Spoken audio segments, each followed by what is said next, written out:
Uh, Peter, is that screen showing and can you hear me? We can hear you and we can see your slides. Thank you. Thank you. You're welcome.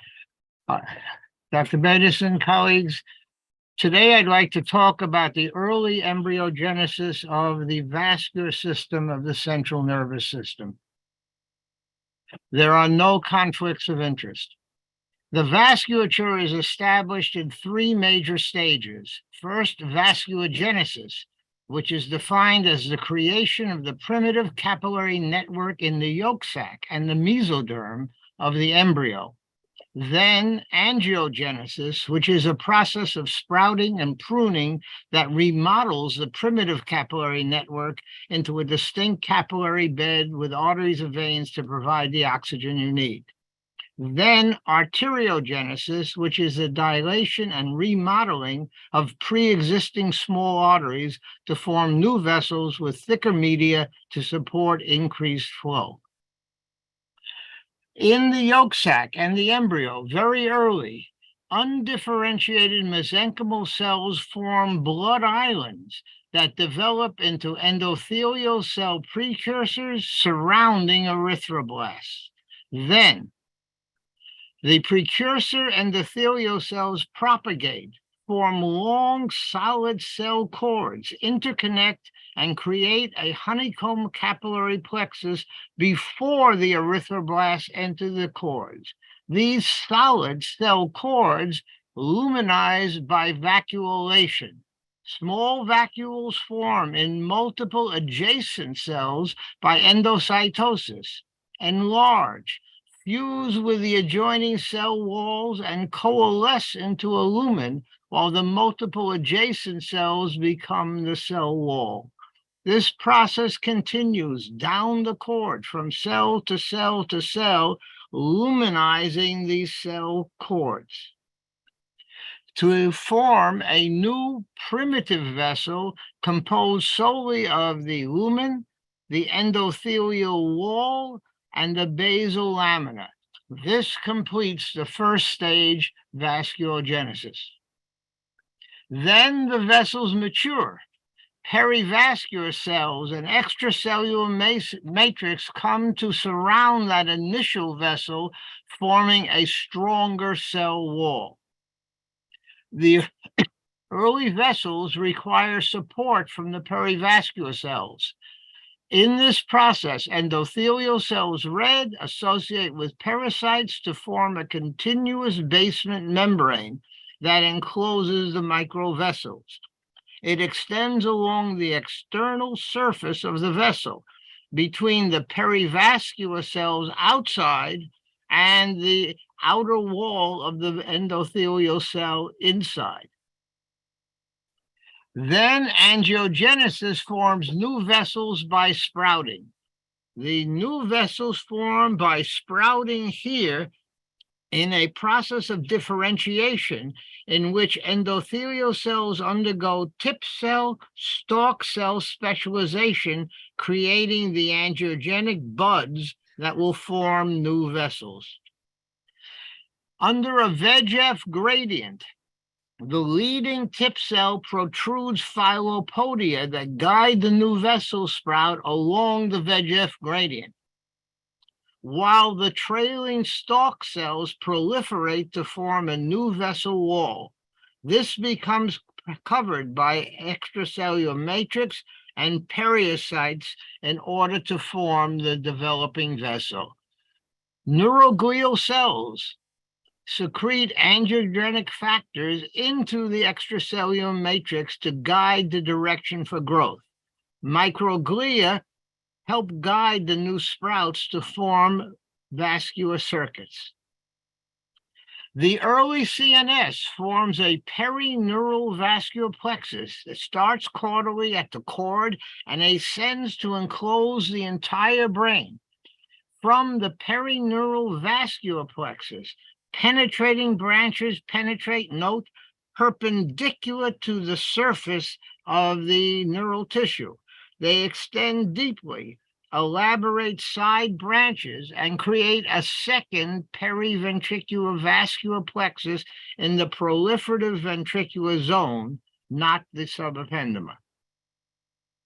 As seen in this lateral diagram of an embryonic mouse brain, the early CNS is formed segmentally from sequential neuromeric units named by location: rhombencephalomeres, mesencephalomeres, diencephalomeres, and prosencephalomeres. As seen in specimens and diagrams, the perivascular plexus gives rise to the penetrating branches which extend in perpendicular to the surface and appear to respect the borders of each neuromeric segment, entering its own segment and proliferating solely within its own segment. This explains why the vascularized embryo shows neuromeric organization of the penetrating branches, each to its own neuromere, and explains some of the arteriovenous malformations that are limited to a single neuromere. The early meninges have three concentric vascular plexi: dural, arachnoid, and pial. Note, the pial perineural vascular plexus lies immediately adjacent to the external glial-limiting membrane of the brain. They are right next to each other. Initially, the perineural vascular plexus grows to enclose the entire brain. So in human embryos at 43 days and 50 days, for example, you can see that the perineural vascular plexus encloses the brain, but there is no penetration yet into the cortex. Then the endothelial cell basement membrane fuses with the external glial limiting membrane, creating spot wells. The endothelial cells extend filopodia that drive downward into the brain. Precisely because of the fusion of the glial cell membrane with the endothelial cell wall, incursion of these vessels drags that spot well downward, drags down the glial cell membrane, and creates an extracellular plexus between the incurring vessel and the external glial limiting membrane. This space is your perivascular Virchow-Robin space. Here, the pericytes continue into the space to cover the extension of the vessel. Further incursion deepens the VR space, extending deeper, leaving the perivascular space between the external glial limiting membrane of the brain and the basal lamina of the vessel. Diagrammatically, in successive stages over time, the perineural vascular plexus sends in perforant branches perpendicular to the surface, extending lateral branches in the periventricular plexus, elaborating and budding off radial branches that ascend back to join the plexus and establishing lateral branches that create local circulatory zones. That is, as seen in newborn human motor cortex, this system creates a system of verticals and horizontals that create columnar organization of the vessels, with paired small arteries surrounding a large central vein, and horizontal bands which interconnect local circulatory zones. Remarkably, the vascularization proceeds without disrupting the intricate architecture of the neurogenic niches or the emerging plexus. Maintenance of the vascular plexus requires intact radial glia. In the normal, intact radial glia, normal cylindrical organization of the vessels. By mutation or experimentally, Ablation of the radioglia causes blood vessel regression during mid-corticogenesis, leaving few vessels in the neonatal brain. Radioglia are required for vasculature. Now, complex signaling systems establish the identity of the endothelial cells. The arterial endothelium is identified by the presence of efferent B2 ligand. The venous endothelium is characterized by the presence of FB4 receptor on the surface. These systems are complex, so please, patience. The dermatis personae are the Fs, the efferents, and the CoopTF2. The Fs are receptor tyrosine kinases. They initiate intracellular signaling cascades when they're stimulated by a ligand such as VEGF. Efferent B2 is a transmembrane protein that's the ligand for the F receptors. And CoopTF2 is an upstream promoter that induces FB4 expression in venous endothelium. Now, that's a whole lot, so let's try to explain. Efferent B2 is found only in arterial endothelium, while FB4 is found only in venous endothelium. The efferent B2 ligand on the arterial endothelium binds only to the FB4 receptor on the venous endothelium, connecting the arteries to the veins. Cell signaling determines the molecular identity of the endothelial cells. For the arteries, VEGF binding to VEGF receptor 2 represses COOP, stimulates Notch, creates Notch delta cascades that enter the artery nucleus, establish arterial identity, as demonstrated by the transmembrane protein ligand efferent B2. In venous endothelium, Brahma-related gene 1 stimulates COOP, represses Notch delta, and creates a cascade that leads to the ligand FB4 on the cell surface. The lymphatics derive from the veins. VEGF stimulation of the different R3 receptor creates a different cascade, leading to VEGF receptor R3 on the surface. Simplifying a little bit, the key molecular events leading to arterial identity are VEGF stimulating VEGF receptor 2, creating Notch delta cascade to the nucleus, establishing the efferent B2 transmembrane protein as the ligand on the arterial endothelium, while Brahma-related gene 1 stimulates CoopTF2, establishes the efferent B4 receptor on the surface. Together, the Notch efferent F system establishes the vasculature. VEGF stimulates the lateral mesoderm. More stimulation of Notch leads to the aorta. Lesser stimulation leads to the cardinal vein. In health, all is in balance.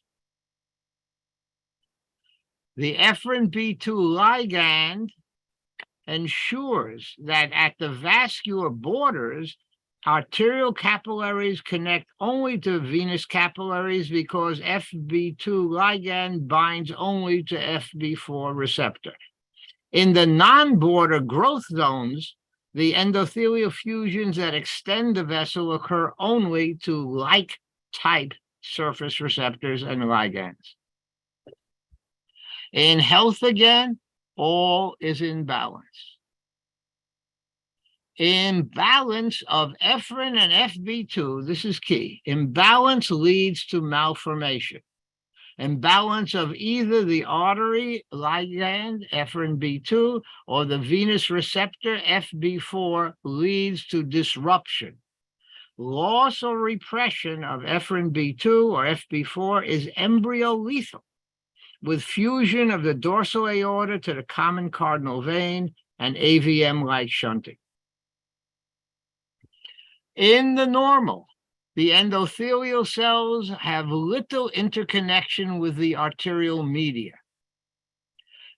In AVMs, pathologically, their endothelial cells show invasion of the vessel wall, cell migration into the wall, impaired tube formation, and increased efferent B2 and increased ratios of efferent B2 to FB4. In human endothelial cells, alteration of the ratio, efferent B2 to FB4 ratio, by either increasing efferent B2 or blocking efferent B4 increases vessel invasion. Fennell showed this in a study. In Fennell's study, analysis of urinary ratios of efferent B2 to FB4 detected cerebral AVMs with high accuracy and distinguished AVMs from other cerebrovascular disease such as moya. It is increased expression of efferent B2 in the AVM that increases urinary FB2 levels. As proof of principle, in Fennell's case, in a young child with an AVM, the urinary efferent B2 levels were increased. Following resection of the AVM, they fell postoperatively. However unfamiliar these cascades may be, they are the future for diagnosing and treating the vascular lesions by molecular biology, not just surgery. There is vastly more. I have given to Dr. Morgenstern a number of references for distribution to all of the fellows and residents. The molecular recognition of specification is by Fish, morphology and regulation of identity by Tsutsi Tamura, molecular identity by Wolf, and the anatomy by Marin Padilla. I hope that this overview of a complex signaling system will have helped to lead you to understand those references and understand more how the system is made and how I think neurosurgery will advance into detecting these by biochemical means, not just radiology. Thank you very much. Beautiful, Tom. So what's your hypothesis for brain AVM if the loss of F2 and efferent 4 is lethal? What happens that allows an AVM to form without killing the fetus? I think it has to be a local defect. The fetal malformations are aorta to cardinal vein union, and that's totally disruptive. A focal defect because of mutation or some perhaps a defect in radioglio locally. I'm speculating. I don't know. But we know that these are local. They tend to be metameric. So perhaps something in the penetrating perforant branches fails to establish the network. This is all very, very early and limited by my limited understanding. Yeah, it's early, and it's new. I noticed that a lot of the slides were from 2019. So this is relatively recent addition to your armamentarium. I'll add one thing. In the references you have, there's an article from 2021 Stroke addressing the non-invasive diagnosis and the mechanisms of this for AVM. So the stroke people are onto this, and the neurosurgeons need to be aware as well. Chris, what are your oh, good. You were about to say something. Yeah, I just want to say thank you for a really up-to-date and exciting lecture. I mean, I look forward to reading all of those references. Do you know if the same molecular mechanisms are related to dural AV fistula formation? You know, perhaps similar mechanisms after the CNS and the arteries and veins are formed, if it becomes awry later, that could lead to a vascular malformation formation later. I'm guessing yes. I saw no literature on that, so I don't know. Maybe you can find some. If you do, Well- please send it to me. Will do. Thank you.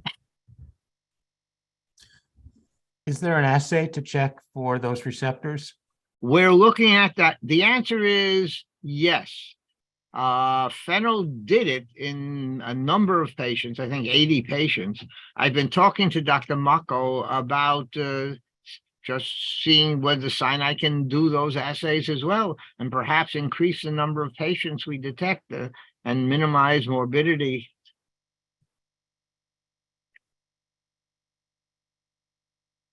Well, there's access, particularly for the question that Chris is asking. There's access to venous blood that drains those malformations during endovascular procedures if there is an assay. And there's access to samples after resection. Right. Beautiful. Really nice talk. Thank you, Tom. Thank you.